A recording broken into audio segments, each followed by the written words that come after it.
Back Addicts, we're here to talk about another anime with you. This time we're going to be going over Megalobox, a anime that we weren't really expecting, but we were sure glad that we found it because, oh my gosh, is it good.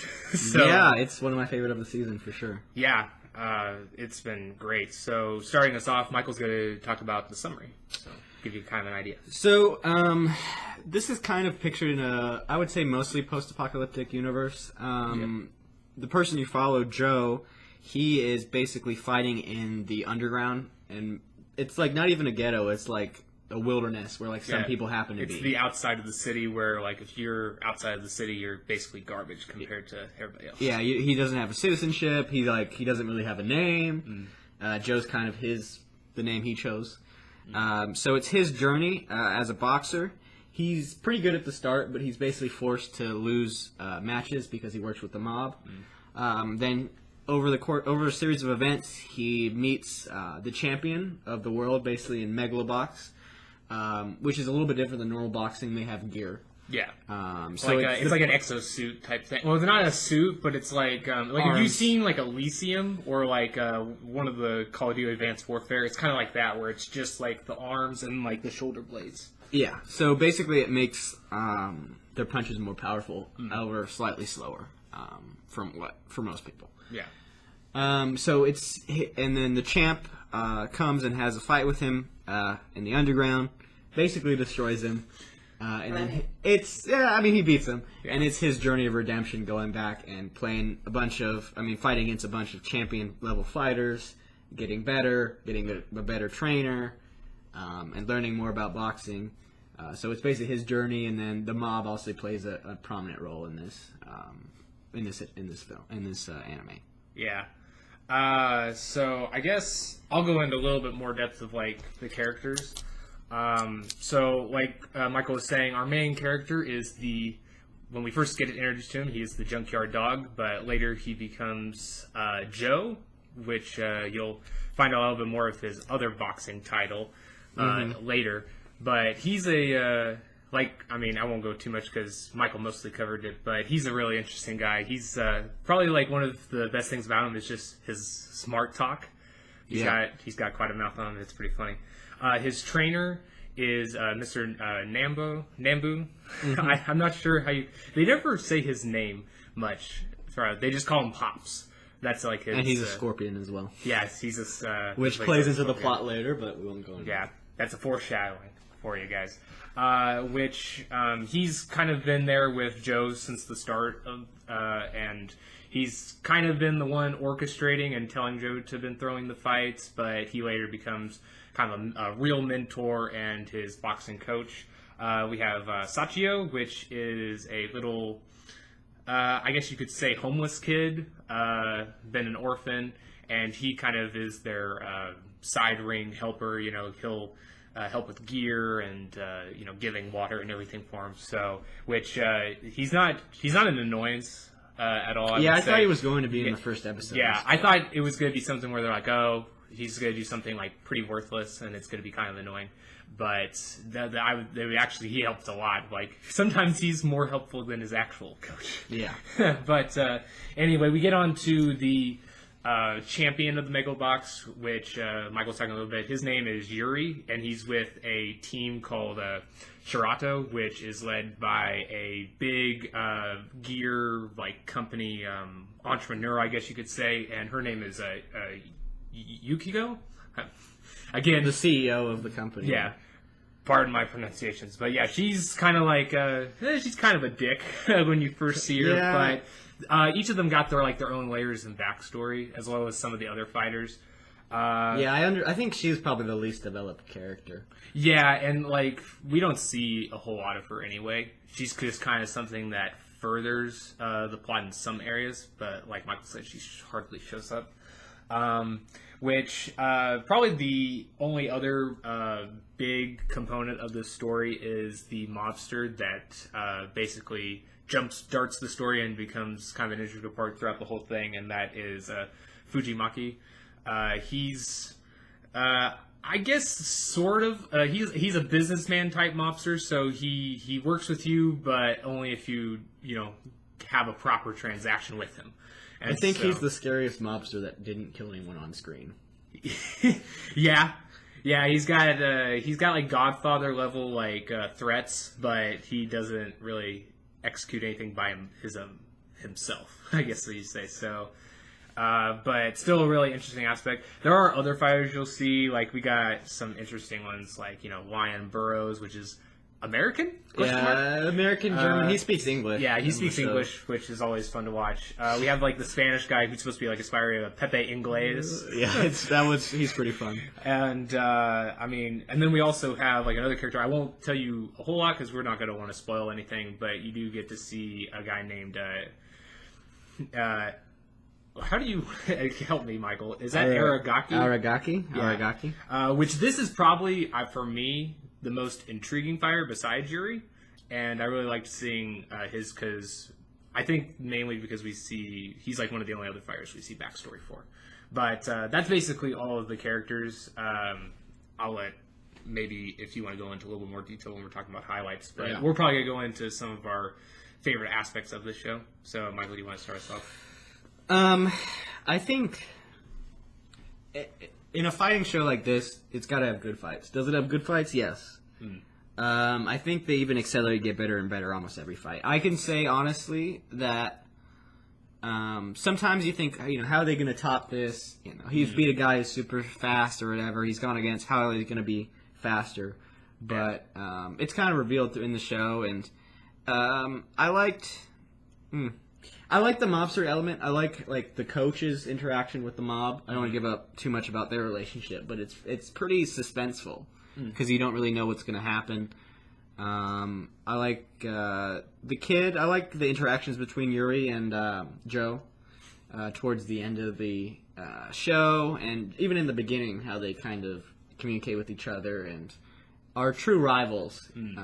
Well, they become true rivals anyway. Yeah. In both of their minds. And they both respect each other, which I think that was one of the things that, I really liked the show when I first saw it, and it's something that I really did things unique, but at the same time, I've noticed that a lot of boxing shows and movies, they have similar plot threads, and this one isn't really an exception, because it does do a lot of, I guess, plot underlinings that are similar in like it's a redemption show, like, story. Yeah, which is really common in like these. Like, one that I can think of in particular that really mirrors this is Real Steel, in terms of how some things plot out. This is more capitalized in some things than like things like that, because obviously this is a show and that's a movie.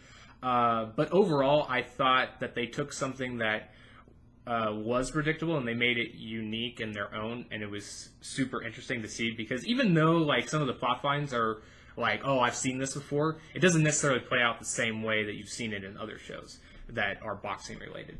And but for me, I really did like the banter that he always gives between like the people that he's fighting, and then also between like his own team.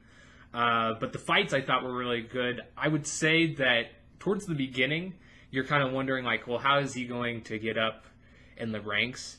And, like, when you first see, like, their kind of plan and, like, how they're going about it, it's like, oh, my gosh, that's so good. It's so freaking good, and it's really a blast to watch.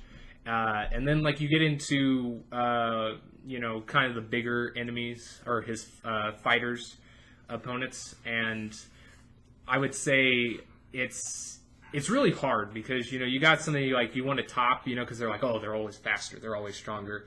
And so that, in that sense, like his opponents are a little bit repetitive in that remark, but the way he deals with them and the way that the fight turns out is still different from the previous. I don't know if I could say that which one's my favorite fight, because all of them are pretty good. Mm-hmm. But it's definitely a blast. I thought, out of boxing stuff that I've seen, just like in general, not just anime, it's one of my favorites. I would definitely put like my top 3 boxing stories. I agree with that, yeah. Yeah. So, Michael, what's your kind of like rating and recommendation? Like, how well did you like this, and how did it rank amongst like other shows like it, or just in anime in general? So, 2 things. I think, personally, because I was the first one to look at the show, it kind of got everyone into it. With these kind of shows, especially because it's Megalobox, and you do have some, like, some machinery, you have a tendency to be like, oh, is it going to be a mecha, or is it going to be not really about boxing? But no, at its core, it's a boxing show, and I think that's something that if you like boxing, you won't be disappointed by the show. Yeah. Pretty much it's, and through the plot, you see how it's more about boxing than Megalobox, which is kind of the machine boxing. And if I had to give it a recommendation besides that, I think it's a great anime. It's not super strong, maybe language-wise, and there's a couple violence. Yeah, I would say scenes. it's not like super graphic. I mean, it's probably PG. Yeah, I don't know. It's not even. I don't even think. Well, it might be PG-13 for like some instances of language, but it's very few and far between. Yeah, so it's not something you have to be an adult. You know, some of these shows, like if we're gonna review in the future, you probably like Kill or Be Killed. You probably an older audience. This one is like from teenagers to adults. It's a good show. Yeah, you know? I think even some like maybe like 12-year-olds could like watch it too, because it's. I mean, there's blood in it, but it's not like super graphic. Yeah, I mean it's boxing. Yeah, at the end of the day. If I had to have to rate it. Give a rating from out of 10, it'd probably be like 8.5, and I'd say it's probably one of the best.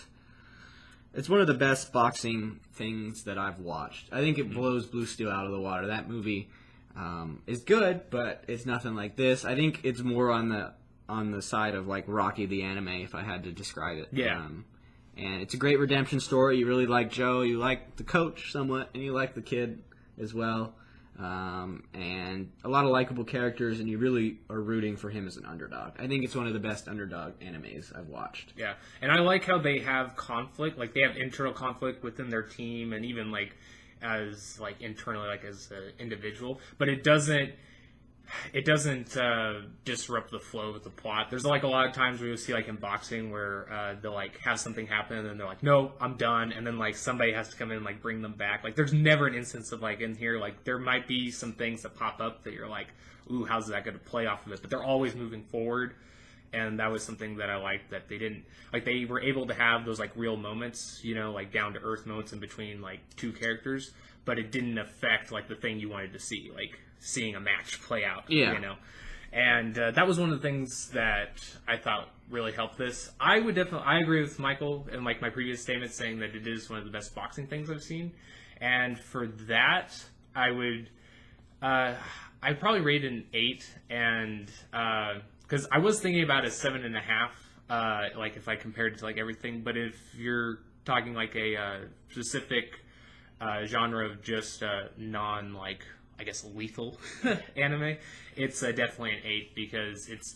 something that's, I mean, it's really hard to find something that you could show like a wider range of people. Like this is something you could sit down with like a family and watch it. I mean, you know? if people are into boxing, they don't have to be in an anime to like the show. Yeah, that's for sure, because that's one of the great things about it is like it matches its own version of boxing and like the version of boxing we know together, and it balances them in a way where it works both ways. So.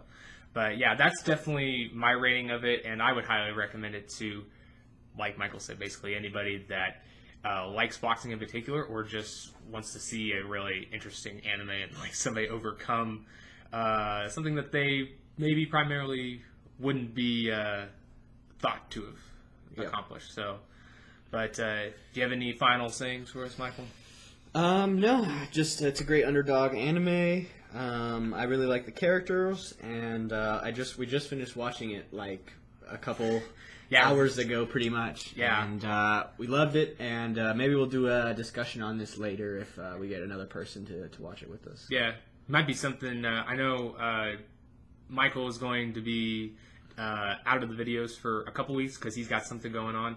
But maybe in our podcast we might do something after our other friend Colton gets to watch it. Maybe we can do like a spoiler-esque discussion of what we thought of the ending of it.